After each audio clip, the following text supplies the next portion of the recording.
All right, hello everyone, welcome back. This is going to be part 12 here, and behind me is all the parts I've finished and ready to go to the powder coater.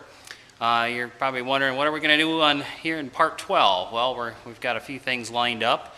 Number one, over here, I'm going to get those window frames welded up this time. I've talked about those before. We're going to get those done.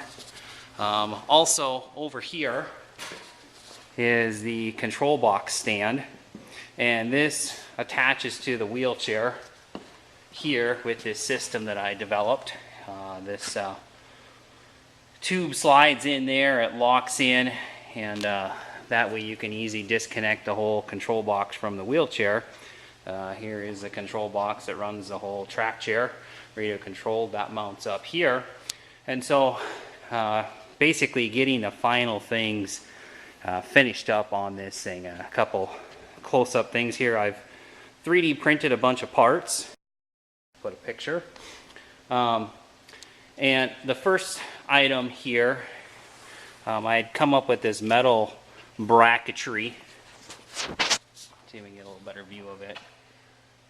Right there, that clamps that round tube to a piece of square tube, and that was a second version of it. I didn't really like it, so I came up with a 3D printed plastic part.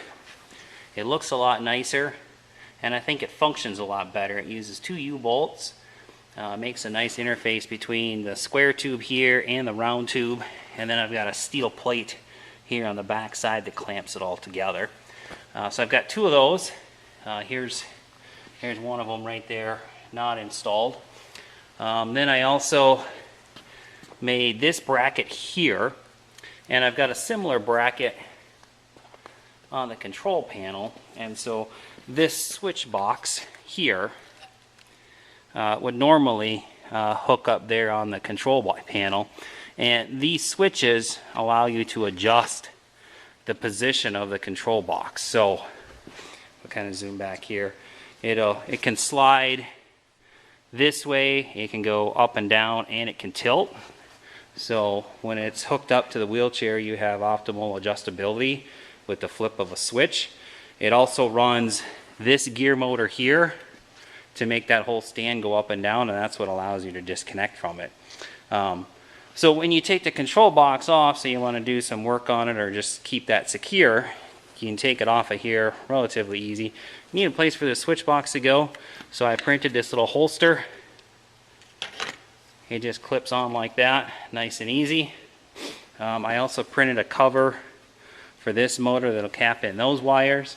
And then right now I'm working on some features, which I'll talk about a little bit later, to help tighten up some of these pivot points here so that it works good. I'm hoping to finish that here this weekend, and then I can tear that down, do some of the final welding on that, and get that done with. So that's the plan here for this time. Let's get to it. So in addition to getting things prepped and ready to go in the shop to go for powder coating, also need to check on the trailer. It's been a while since I've had this thing out, so we got it out. Checking air, tire pressures. I got a new hitch. It's an adjustable ball mount, so that'll be nice. This is a Torsen axle trailer, so you need to make sure you run those level so that they pull nice. Of course, the covered wagon portion, I made that a while ago. Gives me an enclosed trailer with the height. It's not infinitely big, so I'll have to be careful as I load everything in, make sure there's enough room. So anyway, I'm gonna go take this around for a little spin, make sure everything is looking good on it, and then back to work in the shop. Alright, so I got all the tweaks done on the control box stand here. We'll do a real quick overview of them. Those cones really make a difference when these arms slide into those bell receivers on the wheelchair. So those were a nice upgrade. I've got both sides of the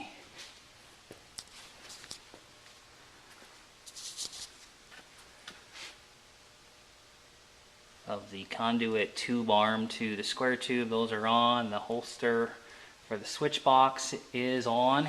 I also made a very quick print here of this part. This is using my doodle pen. Otherwise this switch box without it would just pop off very easy, which vibration and rough terrain in the track chair, not a good thing. So I came up with this concept here.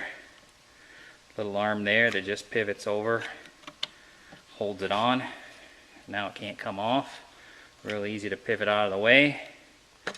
Take it off and put it down there. And that then allows you to take the control box completely off with 4 nuts underneath. I changed out this handle to a PLA, or it was PLA, the orange one that you saw in previous. It's now ABS. I made a little battery bracket here, so that clamps the battery on there nicely. I tightened up some of the pivot points, upgraded some pivots so everything functions and moves really nicely. I put on this little motor cover here on this one. I'm going to design and print another one to go over that motor, but that's easy work to do some other time. With this, I'm going to get ready and take this thing completely apart, and maybe we'll just do a real quick demo of the switches and movement here on this stand.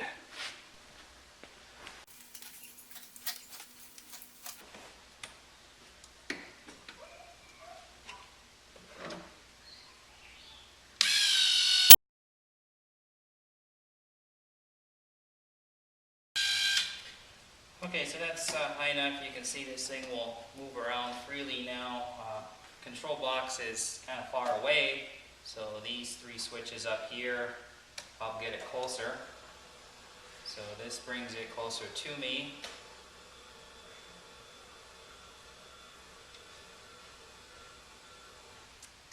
And then this switch will tilt it so I can get the right angle, and then this one brings it down like so, and so now we're at the right angle. We can also adjust this joystick over here to bring it into the optimal position, say about there, tighten that up, and we're all set to go driving the track chair in this position. You can reach everything here, throttle, all the switches, ramp, up, down, all of that, big joystick. And then when we're done, we can raise that up here and bring this out of the way so it's not so close to us. Get it out of the way for some freedom.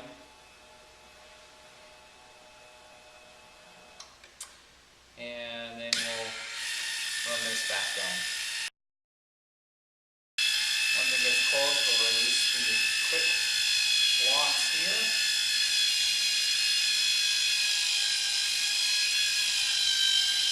That's pretty close. So to switch off, and we can just back right out of there and go do where else, and the control stand sits here. So this part's all done. I'm really happy with how it all turned out. So we're going to get tearing this all apart. There's quite a bit of steel on here. It needs to be torn apart. There's a little bit of welding left to do. Get apart and get ready for going to the powder coater. So let's get to it. All right, here's the control box stand. It's completely blown apart. Here's the wiring harness. And I use this cardboard to note some of the unique hardware and where it goes. I don't know if you can see that. A few hand sketches there showing some critical dimensions and how things go together. Of course, there's the wiring harness. And then these are the 2 brackets that bolt onto the wheelchair for the client. And these are designed special so that I don't have to drill any holes in the wheelchair. They clamp on using these 4 angles for each side.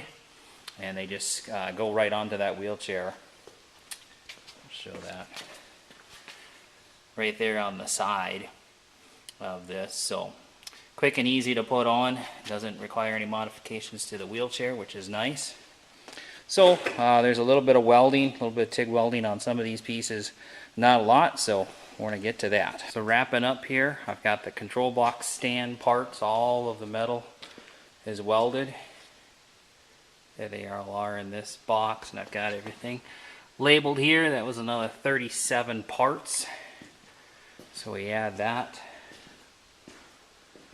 to the large grouping of parts.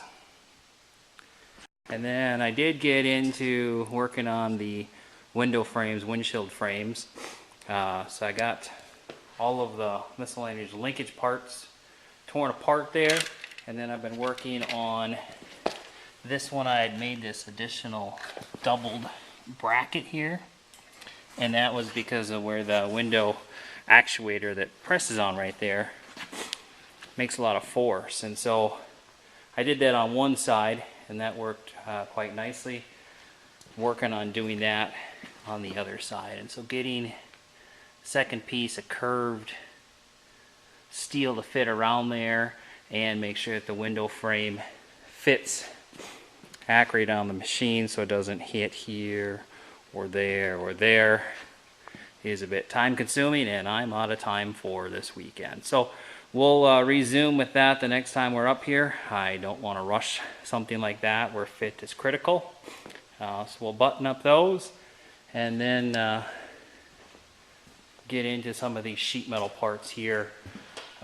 Just reviewing through, checking fit and finish, knocking off some of the sharp corners, that sort of stuff. So that'll be our work next time, and hopefully start loading all that stuff into the trailer. So anyway, thanks everyone for watching. If you haven't already, please subscribe.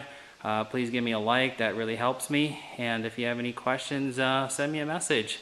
Thanks much, and we'll catch you guys next time.